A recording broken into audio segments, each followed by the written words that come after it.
Flamingo chef, show us what you got with cocktails and dishes that hit the sweet spot. That is not your typical swordfish. I got an email from a viewer asking, do you ever cook swordfish? Well, yeah, but I live in Kansas. It's not like I can pull it out of the lake. But I did manage to get a couple of nice swordfish steaks, and we're going to bronze them. We're going to do this in 2 pans. So the sauce in one pan, the fish in the other. And the ingredients, kind of weird, but pretty simple. First of all, you're going to need sugar. Seems a little strange, but it's part of the sauce. White wine. Now, if you don't want to use white wine, you can use chicken stock instead. I prefer this with actually a little of both, but primarily I'm going to use white wine. You're also going to use water.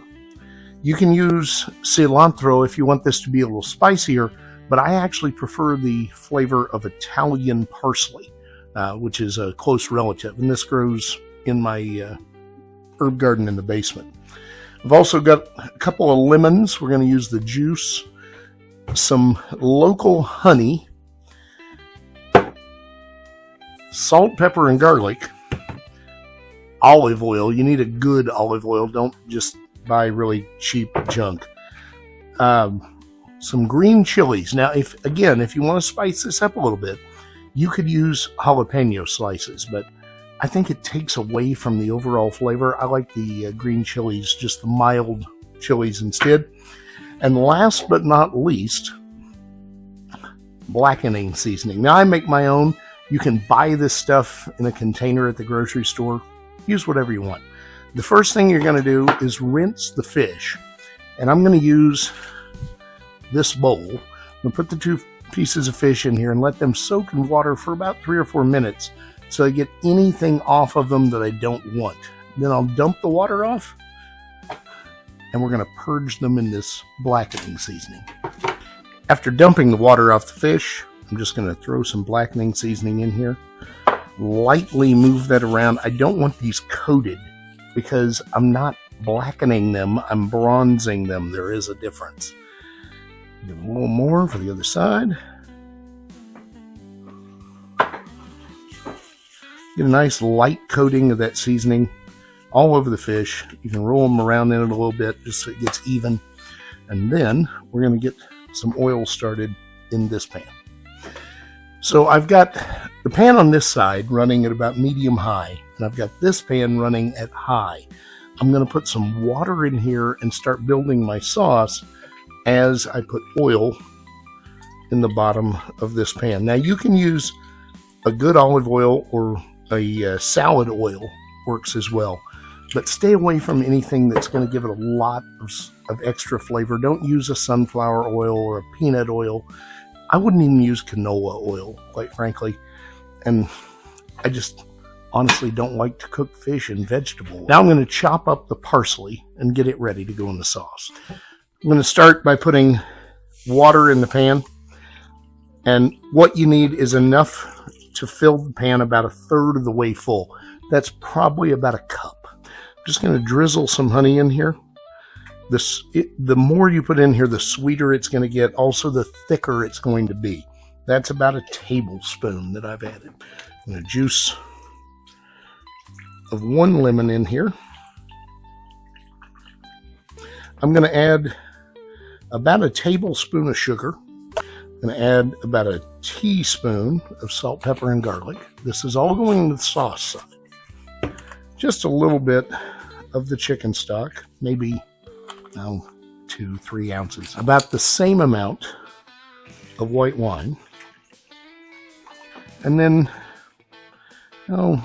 probably half the container of these green chilies. The only thing I've got left is my fresh herbs. Now, if you want to use dried herbs instead, you can, but the flavor is going to be a lot better if you use fresh herbs.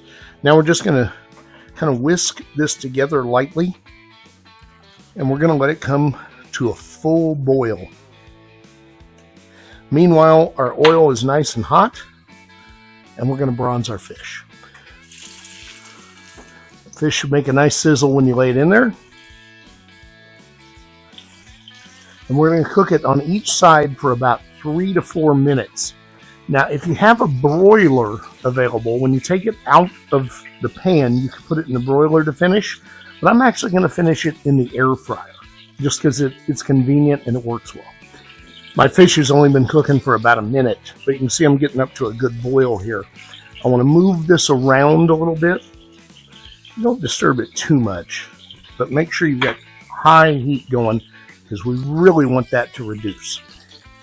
A telltale sign that your fish is ready to turn over is you can see this part of this back skin starting to separate. Also, sometimes you'll start to see a little bit of collagen coming out of the side of the fish, like right here or on the top. That's a pretty good indicator that you've got a nicely bronzed piece of swordfish. We're going to go ahead and turn those over. Now, you can do this with a spatula if you feel more comfortable.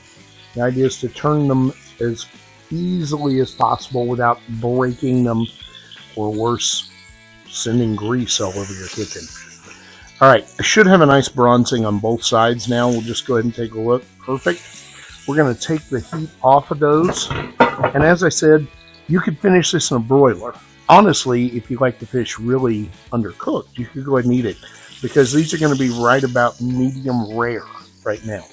I'm going to put them in the air fryer for just a couple of minutes, just to get a nice finish on them. My sauce is thickened and reduced some, but I really want to get that full finish on it before it goes over the fish and the rice.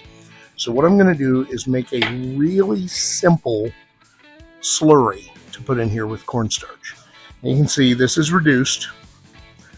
Okay, this is a cornstarch slurry. It's just cornstarch and water fully dissolved. Not going to need much of that. I just put a little of it in there, and instantly you're going to thicken that sauce. To plate this up, we're going to take the fish out of the air fryer, put it right on the plate. Now, I like a little rice with this dish. If you'd rather do it with potatoes or whatever, feel free. Then just kind of roll a little of that sauce right over the top and let it drizzle down the side. There it is. I promise you, that is amazing swordfish. Till next time, make sure you like, share, and subscribe. Let me know if there's something you make. Comment on this channel or send me an email, bill@kansasflamingochef.com. Visit the website, kansasflamingochef.com. Eat fabulous. I'll see you soon. Heart of Kansas, under sky so clear, lives a chef with a flair, bringing folks some cheer. With a pinch of love and a dash of zest, he's the Kansas Flamingo, and his meals are the best.